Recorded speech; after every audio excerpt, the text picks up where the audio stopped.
ನಮಸ್ಕಾರ. GTV news ಕನ್ನಡಕ್ಕೆ ಸ್ವಾಗತ. ನಾನು ನಿಮ್ಮ ವೆಂಕಟೇಶ್. ಮಾಗಡಿ ತಾಲೂಕಿನ ದೊಡ್ಡಯ್ಯನಪಾಳ್ಯದ ತೋಟದ ಮನೆಯಲ್ಲಿ ಮಾಜಿ ವಿರೋಧ ಪಕ್ಷದ ನಾಯಕ ಎಚ್ ಬಸವರಾಜರವರ ಹುಟ್ಟುಹಬ್ಬದ ಪ್ರಯುಕ್ತ ಅಭಿಮಾನಿಗಳು ತಂದಂತ ಕೇಕನ್ನು ಕತ್ತರಿಸುವುದರ ಮೂಲಕ ಹುಟ್ಟುಹಬ್ಬವನ್ನು ಆಚರಿಸಿದರು. ಹಾಗೂ ಗ್ರಾಮದ ಪಟ್ಟಲದಮ್ಮ ದೇವಿಯ ದೇವಾಲಯದಲ್ಲಿ ಸಾಮೂಹಿಕ ವಿವಾಹಗಳ ಸರದಾರ ಮಾಜಿ ವಿರೋಧ ಪಕ್ಷದ ನಾಯಕ ಎಚ್ ಬಸವರಾಜರವರು ಸರಳ ವಿವಾಹ ಮಾಡುವುದರ ಮೂಲಕ ಅದ್ದೂರಿ ಮದುವೆಗೆ ಕಡಿವಾಣ ಹಾಕಿ ಸಾಲದ ಶೂಲಿಯಿಂದ ತಪ್ಪಿಸಿಕೊಳ್ಳುವಂತೆ ಕರೆ ನೀಡಿದರು. ಈ ಕಾರ್ಯಕ್ರಮಕ್ಕೆ ಲೋಕಸಭಾ ಚುನಾವಣೆಯ ಬಿಜೆಪಿ ಅಭ್ಯರ್ಥಿ ಡಾಕ್ಟರ್ ಸಿಎನ್ ಮಂಜುನಾಥ್ ಅವರ ಪುತ್ರ ಸಾತ್ವಿಕ್ ಅವರು ಕೂಡ ಭಾಗಿಯಾಗಿ ನವವಧೂವರರಿಗೆ ಆಶೀರ್ವದಿಸಿದರು. ಮಾಗಡಿಯಲ್ಲಿನ ಕೆಂಪೇಗೌಡ ವೃತ್ತದಲ್ಲಿನ ಅಂಬರೀಶ್ ಪುತ್ಥಳಿ ಅನಾವರಣದ ಬಗ್ಗೆ ಮಾಧ್ಯಮದವರ ಪ್ರಶ್ನೆಗೆ ಉತ್ತರಿಸಿದ ಎಚ್ ಬಸವರಾಜು,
ಸರ್, ಬಡವರ ಮಕ್ಕಳ ಬದುಕಿನಲ್ಲಿ ಭಾಗ್ಯದ ಬೆಳಕನ್ನು ತರೋದಕ್ಕೆ ಸಾಮೂಹಿಕ ವಿವಾಹಗಳನ್ನು ಏರ್ಪಡಿಸಿದ್ದೀರಿ.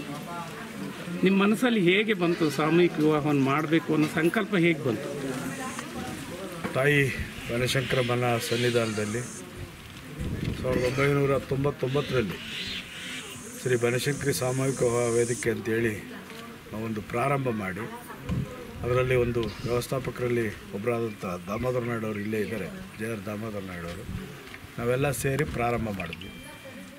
ತದನಂತರ ಅನೇಕ ಹಿರಿಯರ ಮತ್ತು ಕಿರಿಯರ ಮತ್ತು ಎಲ್ಲ ಚಿಂತಕರ ಒಂದು ಸಲಹೆಯ ಮೇರೆಗೆ ನಮ್ಮ ತಾಲೂಕಿನಲ್ಲಿ ಈ ಥರ ಒಂದು ಬನಶಂಕರಿ ಸಾಮೂಹಿಕ ವೇದಿಕೆ ಅಡಿಯಲ್ಲೇ ಸರಳವಾಗಿ ಮಾಡಬೇಕು ಅಂತ ಹೇಳಿ ಚಿಂತನೆಯನ್ನು ಮಾಡಿದಂಥ ಸಂದರ್ಭ ಎಲ್ಲೋ ಒಂದು ಕಡೆ ಮಿಸ್ಯೂಸು ಆಗ್ತಾಯಿತ್ತು. ಅದು ನೇರವಾಗಿ ಬಡವರಿಗೆ ತಲುಪಬೇಕು, ಬಡವರಿಗೆ ಅದಕ್ಕೆ ಸಾಕಾರ ಆಗಬೇಕು, ಬಡವರಿಗೆ ಅವ್ರಿಗೆ ಬಡತನ ರೇಖೆಯಲ್ಲಿರ್ತಕ್ಕಂಥವ್ರಿಗೆ ಅದು ಅನುಕೂಲ ಆಗಬೇಕು ಅನ್ನೋ ದೃಷ್ಟಿಯಲ್ಲಿ ಪ್ರಾರಂಭ ಮಾಡಿದ್ವಿ. ಇದು 9ನೇ ಮದುವೆ ಇಲ್ಲಿ ದೊಡ್ಡಯ್ಯನಪಾಳ್ಯ ಪಟ್ಲದಮ್ಮ ದೇವಸ್ಥಾನದ ಆವರಣದಲ್ಲಿ 9ನೇ ಮದುವೆ ಇವತ್ತು. ಅದರ ಸಾನ್ನಿಧ್ಯವನ್ನು ಗೆಜ್ಗಾರಗುಪ್ಪೆ ಮುರಾರಿ ಮಠದ ಶ್ರೀ ಕುಮಾರ ಸ್ವಾಮಿಗಳವರ ಇವತ್ತು ಆಗಮಿಸಿದ್ದಾರೆ. ಕಳೆದ 3 ತಿಂಗಳಲ್ಲಿ 2 ಮದುವೆ ಜಡದೇವರ ಮಠದ ಸ್ವಾಮೀಜಿಯವರ ಸಾನ್ನಿಧ್ಯದಲ್ಲಾಗಿತ್ತು. ಈ ಥರ 9ನೇ ಮದುವೆ ಇವತ್ತು ಇಲ್ಲಿ ಸರಳವಾಗಿ ಆಗ್ತಾಯಿದೆ. ಇದು ಒಂದು ಇವಾಗ ಆಗ್ತಾ ಇರ್ತಕ್ಕಂಥ ಮಾಗಡಿ ಟೌನ್ ಹುಡುಗಿ, ತಂದೆ ತಾಯಿ ಇಬ್ಬರೂ ಇಲ್ಲ. ಹುಡುಗ ಮಾಗಡಿಲಿ ರಾಘವೇಂದ್ರ ಅವರ ಗುರಿ ಮಿಷನಲ್ಲಿ ಕೆಲಸ ಮಾಡ್ತಾನೆ, ತಂದೆ ಇಲ್ಲ. ಅವರು ಕೇಳಿದಾಗ ಭಾಳ ನನಗೂ ಆಶ್ಚರ್ಯನೂ ಆಯಿತು, ಭಾಳ ನೋವು ಆಯಿತು. ಅದು ಇದಕ್ಕೆ ಸಾಕಾರ ಆಗಬೇಕು ಅಂತ ಬಂದು ಕೇಳಿದಾಗ ಖಂಡಿತ ಇವತ್ತು ನಮ್ಮದು ಎಷ್ಟೇ ಇದ್ದರೂ ಸಹಿತ, ಸಮಯ ಇಲ್ದಿದ್ರೂ ಸಹಿತ ನಮ್ಮ ಕರ್ತವ್ಯ ಒಂದು ಮಾತನ್ನು ನಾವು ಕೊಟ್ಟಂಥ ಸಂದರ್ಭ ಉಳಿಸ್ಕೋಬೇಕು ಅಂಥೇಳಿ ಇವತ್ತೊಂದು ದಿವಸನೇ ಆಯ್ತು ಮಾಡಿಕೊಡ್ತೀವಿ ಅಂತೇಳಿ ಇವತ್ತು ಈಗಾಗಲೇ ಮುಹೂರ್ತ ಮುಗಿದಿದೆ. ಸ್ವಾಮೀಜಿಯವರ ಇನ್ ಟೈಮ್ ಬಂದಿದ್ದಾರೆ ಕುಮಾರಸ್ವಾಮಿಗಳ ಜೊತೆ. ನಮ್ಮ ಧನಂಜಯವರಿದ್ದಾರೆ, ಹಿಂದಿನ ತಾಲೂಕಿನ ಅಧ್ಯಕ್ಷರಾಗಿ ಕೆಲಸ ಮಾಡೋದ್ರಿಂದ. ರಾಘವೇಂದ್ರ ಇದ್ದಾರೆ, ಮಾರಪ್ಪ ಇದ್ದಾರೆ. ಈಗೆಲ್ಲ ಸಾಕಾರವನ್ನು ಮಾಡ್ತಾ ಇರ್ತಕ್ಕಂಥ ನಿಂತ್ಕೊಂಡು ಇಲ್ಲಿ ಒಂದು 5-6 ಜನ ಪ್ರಮುಖರು, ರಾಘವೇಂದ್ರ ಇರ್ಬೋದು, ಮಾರಪ್ಪ ಇರ್ಬೋದು, ರಾಮಪ್ರಸಾದ್ ಇರ್ಬೋದು, ಕಿರಣ್ ಇರ್ಬೋದು, ವಿನಯ್ ಇರ್ಬೋದು, ಹೊಸಪಾಳ್ಯ ವಿನಯ್ ಇರ್ಬೋದು. ಈ ಥರ ಒಂದು ಟೀಮ್ ಮಾಡಿಕೊಂಡು ಅವ್ರದ್ದಾದಂಥ ನನ್ನದೇನು ಪಾತ್ರ ಇಲ್ಲ, ಅವ್ರದ್ದೇ ಎಲ್ಲ ಮುಂಚೂಣಿಯಲ್ಲಿ ಮಾಡ್ತಾಯಿದ್ದಾರೆ. ಅವರಿಗೆ ನಾನು ಈ ವಧುವರರ ಪರವಾಗಿ, ನಿಮ್ಮೆಲ್ಲರ ಪರವಾಗಿ ಆರೋಗ್ಯ, ಭಾಗ್ಯ, ಐಶ್ವರ್ಯ ಅವ್ರ ಕುಟುಂಬಕ್ಕೆ ಕೊಡಲಿ ಅಂತೇಳಿ, ಇನ್ನೂ ಹೆಚ್ಚಿನ ಈ ಥರ ಸೇವೆ ಮಾಡುವಂಥ ಯಾರೇ ಮುಂದೆ ಬರಲಿ ಅವರಿಗೆ ಸಹಕಾರ ಕೊಡುವಂಥ ಭಾವನೆ ನಮ್ಮದು ಅಂತ ಈ ಸಂದರ್ಭದಲ್ಲಿ ಹೇಳ್ತಾ, ನಮ್ಮ ದಯಾ ಇದ್ದಾರೆ, ನಮ್ಮ ಶೆಟ್ರು, ನಮ್ಮ ಆಶ್ರಯ ಕಮಿಟಿ ಭರತ್ ಜೈನ್ ಇದ್ದಾರೆ, TC ರಮೇಶ್ ಇದ್ದಾರೆ, ಆಶ್ರಯ ಕಮಿಟಿ, ನಮ್ಮ ಕಲೆಗೇಟು ಈಗ ನವೀನ್ ಇದ್ದಾರೆ, ನಮ್ಮೆಲ್ಲ ನಮ್ಮ ತಿಗಡ್ರಪಾಳ್ಯ ಕುಮಾರ್ ಇದ್ದಾರೆ, ನಮ್ಮ ಪಾಂಡು ಇದ್ದಾರೆ. ಅನೇಕ ಎಲ್ಲ ನಮ್ಮ ಸಮಾಜದ ಚಿಂತನೆಗೆ ಇವತ್ತು ಯಾರ್ಯಾರು ಬಂದಿದ್ದಾರೆ ಆ ಚಿಂತನೆಯಲ್ಲಿ ಕೆಲಸ ಮಾಡುವಂಥ ಎಲ್ಲ ಸಮಾಜ ಸೇವಕರಿದ್ದಾರೆ. ಇದು ಪಕ್ಷ ಅಲ್ಲ, ವ್ಯಕ್ತಿ ಅಲ್ಲ, ಜಾತಿ ಅಲ್ಲ, ಮತ ಅಲ್ಲ. ಇದು ಸಾಮಾಜಿಕ ಕಳಕಳಿ ಇರ್ತಕ್ಕಂಥ ಸಮಾಜದಲ್ಲಿ ಒಂದು ಉತ್ತಮವಾದಂಥ ಕೆಲಸಕ್ಕೆ ಯಾರೇ ಕೈ ಜೋಡಿಸಲಿ ಅವ್ರಿಗೆ ನಾನು ಆಭಾರಿಯಾಗಿದ್ದೇನೆ, ಅವ್ರಿಗೆ ಋಣಿಯಾಗಿದ್ದೇನೆ. ತಾಯಿ ಬನಶಂಕರಮ್ಮನ ಕೃಪಾಶೀರ್ವಾದದಿಂದ ತಬ್ಬಲಿ ಮಕ್ಕಳ ಬದುಕಿನಲ್ಲಿ ಬೆಳದಿಂಗಳಾಗ್ತಕ್ಕಂಥ ಈ ಕಾರ್ಯಕ್ರಮವನ್ನು ಹಮ್ಮಿಕೊಂಡಿದ್ದೀರಿ. ಆಧುನಿಕ ಕಾಲದಲ್ಲಿ ಯುವಜನತೆ ವೈಭವದ ವಿವಾಹಕ್ಕೆ ಹೆಚ್ಚು ಒತ್ತನ್ನು ಕೊಡ್ತಾರೆ. ಆ ಯುವಕರಿಗೆ ಏನು ವಿಚಾರ ಹೇಳ್ತೀರಿ ತಾವು? ನಾನಂತೂ ಈ ಸಂದರ್ಭದಲ್ಲಿ ನಾನು 25ನೇ ವರ್ಷ ಸಾಮೂಹಿಕ ವಿವಾಹ ನಾನು ದಾಮೋದರ ನಾಯ್ಡವರಾಗಲೇ ಮೊನ್ನೆ ಫೆಬ್ರವರಿ 28ನೇ ತಾರೀಕು ನಾವು ಮಾಡಿದ್ದೀವಿ. ಇದಕ್ಕೆ ಜಾತಿ ಮತ ಭೇದ ಯಾವುದೇ ಇಲ್ಲ. ಯುವಕರಿಗೆ, ಸಮಾಜಕ್ಕೆ ನನ್ನ ಒಂದು ಕಳಕಳಿ ಮನವಿ ಏನಂದರೆ, ಆಡಂಬರ ಮದುವೆ ಬೇಡ, ಸರಳವಾಗಿ ಮದುವೆ ಆಗಲಿ. ಈ ಥರ ಯಾರೇ ಇರಲಿ, ನಮ್ಮ ತಾಲೂಕಿಗೆ ಸಂಬಂಧಪಟ್ಟಂಥವ್ರು ಈ ಥರ ಯಾರೇ ಇರಲಿ, ಇಲ್ಲೇನೇ ದೊಡ್ಡಯ್ಯನಪಾಳ್ಯ ನಮ್ಮ ಪಟ್ಲದಮ್ಮ ದೇವಸ್ಥಾನದಲ್ಲೇ ಮಾಡ್ತೀವಿ. ಇದು ಯಾಕೆ ಆಡಂಬರ ಬೇಡ ಅಂತ ಇವತ್ತಿನ ಪರಿಸ್ಥಿತಿ ದಿನೇ ಕ್ಷೀಣಿಸ್ತಾ ಇದೆ. ಸಾಲದ ಬಾಧೆಗೆ ಸಿಕ್ಕಬಾರ್ದು, ಸುಳಿಬಾರ್ದು. ಇಂಥವ್ರಿಗೆ ಯಾರಿದ್ದಾರೆ?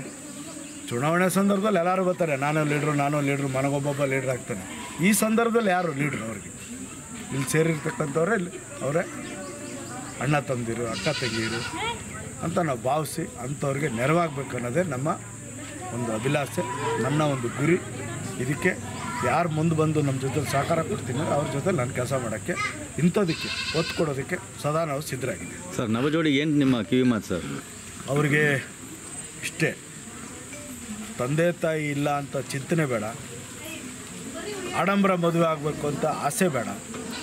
ಭಗವಂತ ತಂದೆ ತಾಯಿ ಜನ್ಮ ಕೊಟ್ಟ ಮೇಲೆ ಭಗವಂತ ಎಷ್ಟು ಇಲ್ಲಿವರೆಗೆ ಕೃಪೆ ಕೊಟ್ಟಿದ್ದಾನೆ, ಅಷ್ಟಕ್ಕೆ ತೃಪ್ತಿಪಟ್ಟು ಮುಂದಿನ 100 ವರ್ಷ ಜೀವನ ನೀವು ದಾಂಪತ್ಯ ಜೀವನ ಸುಖಮಯವಾಗಿಲ್ಲ ಅಂತೇಳಿ ನಾನು ಅವರಿಗೆ ಶುಭವನ್ನು ಹಾರೈಸ್ತೇನೆ.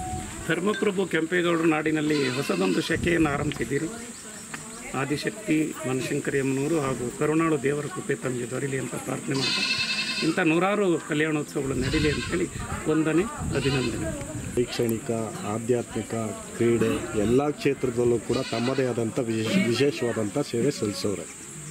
ಪಟ್ಟಣದಲ್ಲಿ ಅಂಬರೀಷ್ ಪುತ್ಥಳಿ ನಿರ್ಮಾಣ ಮಾಡೋದಕ್ಕೆ ಪ್ರಮುಖವಾದಂಥ ಬೆಂಬಲ ವ್ಯಕ್ತಪಡಿಸೋರು ನೀವೇ. ಇವತ್ತು ಅಂಬರೀಷ್ ಪುತ್ಥಳಿ ನಿರ್ಮಾಣ ಕಾರ್ಯಕ್ರಮ ಸ್ಥಗಿತ ಅಂದರೆ ನಿಧಾನಗತಿಯಾಗೈತೆ. ಮತ್ತು ಅದು ಅಂಬರೀಷ್ ಅವ್ರಿಗೆ ಮಾಡಿದಂಥ ಅವಮಾನ ಅನ್ನೋದು ಒಂದು ವಾತಾವರಣ ಮಾಗಡಿಲಿ ಕೇಳ್ಪಡ್ತಾ ಇದೆ. ನಿಜವಾಗ್ಲೂ ಒಬ್ಬ ಕಲಾವಿದ ಅವ್ರದ್ದೇ ಆದಂಥ ರಾಜ್ಯಕ್ಕೆ ಕೊಟ್ಟಿರ್ತಕ್ಕಂಥ ಕೊಡುಗೆ ಅಪಾರ. ಅಂಥ ವ್ಯಕ್ತಿ ಇವತ್ತು ನಮ್ಮ ಮಧ್ಯದಲ್ಲಿಲ್ಲ, ಅವ್ರ ನೆನಪಿದೆ. ಆ ನೆನಪಿನ ಪೂರ್ವಕವಾಗಿ ಅಭಿಮಾನಿಗಳಿಗೆ ಉತ್ಸಾಹ ಕುಗ್ಗಬಾರ್ದು ಅಂತೇಳಿ ಬಂದು ನನ್ನನ್ನು ಕೇಳಿದಾಗ ಆ ಪುತ್ಥಳಿಯನ್ನು ವ್ಯವಸ್ಥೆ ಮಾಡಿಕೊಟ್ಟಿರ್ತಕ್ಕಂಥದ್ದು ಸತ್ಯ. ಅದರ ಉದ್ಘಾಟನೆ ಆಗಬೇಕು, ಅದು ಲೋಕಾರ್ಪಣೆ ಆಗಬೇಕು ಅನ್ನೋದು ನಂದು ಒಂದು ಚಿಂತನೆ. ಅನೇಕ ಬಾರಿ ನಮ್ಮ ಸಂಘಟಕರಲ್ಲಿ ಮಾತಾಡಿದ್ದೀನಿ, ಈಗಲೂ ಮಾತಾಡ್ತೀನಿ. ಇದು ಚುನಾವಣೆ ಸಂದರ್ಭ, ಏನು ಮಾತಾಡಿದ್ರೂ ತಪ್ಪಾಗ್ತದೆ. ಚುನಾವಣೆ ಮುಗಿದ ಮೇಲೆ ಕೂಡಲೇ ಅಂಬರೀಷ್ ಆ ಪುತ್ಥಳಿಯನ್ನು ಲೋಕಾರ್ಪಣೆ ಮಾಡೋದಕ್ಕೆ ನಾನು ಸಹಿತ ಮುಂದೆ ಬರ್ತೇನೆ. ಗುರೂಜಿ, ಈ ಒಂದು ಸಮಾಜ ಪರಿವರ್ತನೆಯ ಕಾರ್ಯದಲ್ಲಿ ತೊಡಗಿಸ್ಕೊಂಡಿದ್ದೀರಿ. ಬಸವರಾಜಣ್ಣ ಜೊತೆ ತಾವು ಕೈ ಜೋಡಿಸಿದ್ದೀರಿ. ಈ ಶುಭ ವಿವಾಹ ಸಂದರ್ಭದಲ್ಲಿ ತಾವು ತಮ್ಮ ಅಭಿಪ್ರಾಯ ಏನು ಹೇಳ್ತೀರಿ?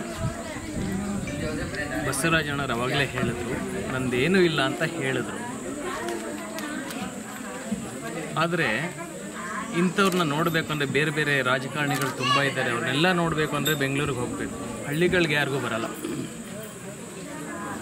ಎಷ್ಟೋ ಜನ ಅಲ್ಲೇ ಕರೆದು ಮಾಡುವಂಥದ್ದು ಅಥವಾ ಏನೋ ಕೊಟ್ಟು ಕೈ ತೊಳ್ಕೊಳ್ಳುವಂಥದ್ದು ತುಂಬ ರಾಜಕಾರಣಿಗಳು ಮಾಡುವಂಥದ್ದು, ತುಂಬ ಸಾಮಾಜಿಕ ಕಾರ್ಯಗಳು ಮಾಡುವಂಥದ್ದು. ಆದರೆ ಈ ಹಳ್ಳಿಗೆ ಬಂದು ಎಲ್ಲವನ್ನು ಅವರೇ ಜವಾಬ್ದಾರಿಯನ್ನು ತಗೊಂಡು ಈ ಮದುವೆಗಳನ್ನು ಅಂದರೆ ಬಡವರ ಪರವಾಗಿ, ಒಳಗಾದವ್ರ ಪರವಾಗಿ ನಿಂತು ಅವರೇ, ಯಾಕೆಂದರೆ ಅವ್ರಿಗೆ 24 ಗಂಟೆ ಸಾಕಾಗಲ್ಲ. ಅಷ್ಟು ಸಮಯದಲ್ಲಿ ಬಿಡುವು ಮಾಡಿಕೊಂಡು ಅಷ್ಟೆಲ್ಲವನ್ನು ಕೆಲಸ ಕಾರ್ಯಗಳನ್ನು ಬಿಟ್ಟು ಇಲ್ಲಿ ಬಂದು ಮಾಡ್ತಾರೆ ಅಂತ ಹೇಳಿದ್ರೆ ಅವರನ್ನು ಆ ಮಾತುಗಳನ್ನು ಹೇಳಲಿಕ್ಕೆ ಪದಗಳು ಸಾಲಲ್ಲ. ಯಾಕೆಂದರೆ ನಾನು ನೋಡಿದ ಹಾಗೆ ಅವ್ರಿಗೆ ಬರೀ ಮದುವೆಗಳು ಮಾತ್ರ ಅಲ್ಲ, ಇನ್ನಿತರ ಸಾಮಾಜಿಕ ಕಾರ್ಯಗಳು ತುಂಬ ಮಾಡ್ತಾರೆ. ಜಾತಿ ಮತವನ್ನು ಬಿಟ್ಟು, ಧರ್ಮಗಳನ್ನು ಬಿಟ್ಟು ಮಾಡಿದ್ದಾರೆ. ಹಾಗಾಗಿ ಈ ಶುಭ ದಿನ, ಈ ಶುಭ ಕಾರ್ಯಗಳನ್ನು ಇನ್ನೂ ಹೆಚ್ಚಿನ ಮಟ್ಟದಲ್ಲಿ ಹಳ್ಳಿಗಳಲ್ಲಿ ಹಮ್ಮಿಕೊಳ್ಳಿ. ಏಕೆ ಅಂತ ಹೇಳಿದ್ರೆ ಬೆಂಗಳೂರಿಗೆ ಹೋಗದೇ ಇರುವಂಥ ಪರಿಸ್ಥಿತಿ ಕೆಲವರಿಗಿದೆ. ಆಮೇಲೆ ಮದುವೆ ಮಾಡಬೇಕು, ಯಾರನ್ನು ಕೇಳಬೇಕು, ಎಷ್ಟೋ ಜನ ಲಕ್ಷಗಟ್ಟಲೆ ಸಾಲ ಮಾಡ್ಕೊಳ್ತಾರೆ. ಅದೆಲ್ಲವನ್ನು ಮೀರಿ ನಾನು ನಿಮ್ಮ ಬೆಂಬಲಕ್ಕಿದ್ದೀನಿ ಅಂಥೇಳಿ ಬಸವರಾಜನನ್ನು ಮಾಡ್ತಾ ಇರುವಂಥದ್ದು ತುಂಬ ಶ್ಲಾಘನೀಯವಾದಂಥ ಕಾರ್ಯ. ಹಾಗಾಗಿ ಅವರ ಕುಟುಂಬಕ್ಕೆ ಮುರಾರಿ ಸ್ವಾಮಿಗಳು ಸುಖ, ಶಾಂತಿ, ಸಮೃದ್ಧಿಯನ್ನು ನೀಡಲಿ, ಆರೋಗ್ಯ, ಆಯುಷನ್ನು ಕೊಟ್ಟು ಕಾಪಾಡಲಿ ಅಂತೇಳಿ ಈ ಶುಭ ಸಂದರ್ಭದಲ್ಲಿ ಆಶಿಸ್ತೇನೆ. ಹಾಗೂ ಇಂದಿನ ನವ ದಂಪತಿಗಳಿಗೂ ಕೂಡ ಸುಖ, ಶಾಂತಿ, ಸಮೃದ್ಧಿಯನ್ನು ನೀಡಲಿ, ಆರೋಗ್ಯ, ಆಯುಷನ್ನು ನೀಡಲಿ ಅಂತೇಳಿ ಈ ಮುಖಾಂತರ ಆಶಿಸ್ತೇನೆ. ಮಾಗಡಿ ಸೀಮೆಯಲ್ಲಿ ಹಿಂದೆಂದಿಗೂ ಕಂಡರಿಯದಂತಹ ಬಿರು ಬೇಸಿಗೆ ಇದೆ. ಸಕಲ ಚರಾಚರ ಜೀವಿ ಜಂತುಗಳಿಗೆ ಅನ್ನವನ್ನು ನೀಡ್ತಕ್ಕಂಥ ರೈತ ಸಂಕಷ್ಟದಲ್ಲಿದ್ದಾನೆ. ಕೃಪೆ ಮಾಡಿ ಭಗವಂತ ಮಳೆಯನ್ನು ಕರುಣಿಸಲಿ, ಎಲ್ಲರ ಬದುಕಿನಲ್ಲಿ ಸುಖ ನೆಮ್ಮದಿ ಕಾಣಲಿ ಅಂತ ಹೇಳ್ತಾ ತಾವೆಲ್ಲ ಭಾಗವಹಿಸಿದ್ದಕ್ಕೆ ಎಂದರೋ ಮಹಾನುಭಾವರು ಅಂದರಿಕಿ ವಂದನಂ ಅಭಿನಂದನೆ.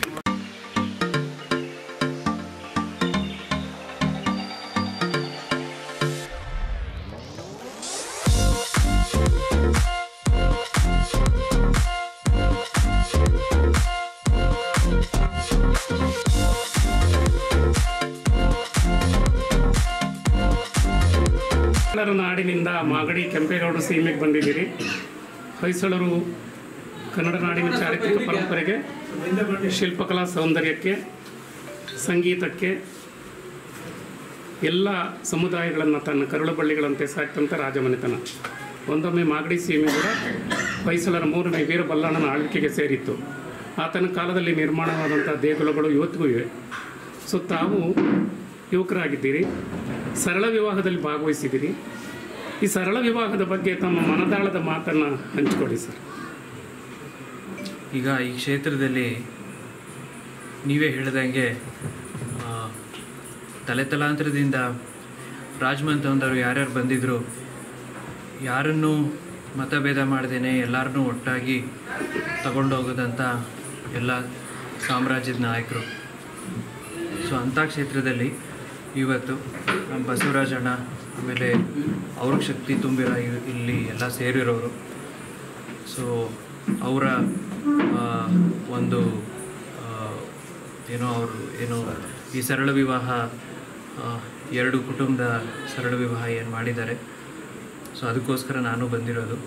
ಸೊ ನವ ವಧುವರರಿಗೆ ಒಳ್ಳೆಯದಾಗಲಿ ಅಂತ ಆಶಿಸ್ತಾ ಒಂದು ಆರೈಕೆ ಮಾಡೋಕ್ಕೆ ಬಂದಿದ್ದೀನಿ. ಹೃದಯದ ಮಧುರ ಮಾತುಗಳಿಗೆ ಪಿಸು ಮಾತುಗಳನ್ನು ಧ್ವನಿ ಸೇರಿಸ್ತಕ್ಕಂಥ ವೈದ್ಯರಾದ ತಾವು ಸರಳ ವಿವಾಹದ ಬಗ್ಗೆ ಮಾಗಡಿ ಕೆಂಪೇಗೌಡರ ನಾಡಿನ ಯುವ ಜನತೆಗೆ ಮತ್ತು ನಾಡಿನ ಯುವಕರಿಗೆ ತಾವು ಏನು ಅನಿಸಿಕೆ ಹೇಳ್ತೀರಿ?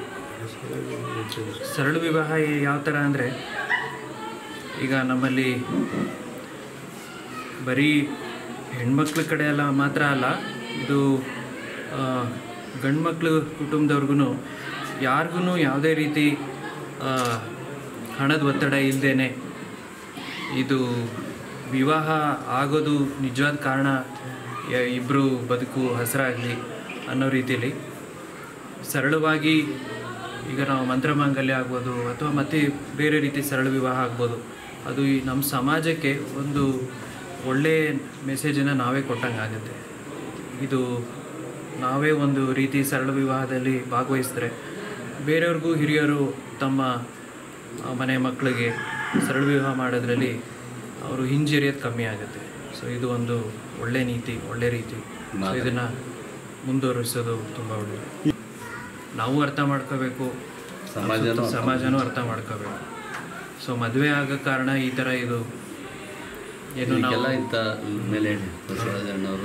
ಇಲ್ಲ. ಅದೇ ಬಸವರಾಜಣ್ಣವರು ಈ ಒಂದು ಸಂದೇಶ ಏನು ಕೊಡ್ತಾ ಇದ್ದಾರೆ ಅದನ್ನು ನಾವು ಅರ್ಥ ಮಾಡಿಕೊಂಡು ಅನುಸರಿಸ್ಕೊಂಡು ಇಂಥ ಅಭ್ಯಾಸಗಳು ಜಾಸ್ತಿ ಆಗಬೇಕು.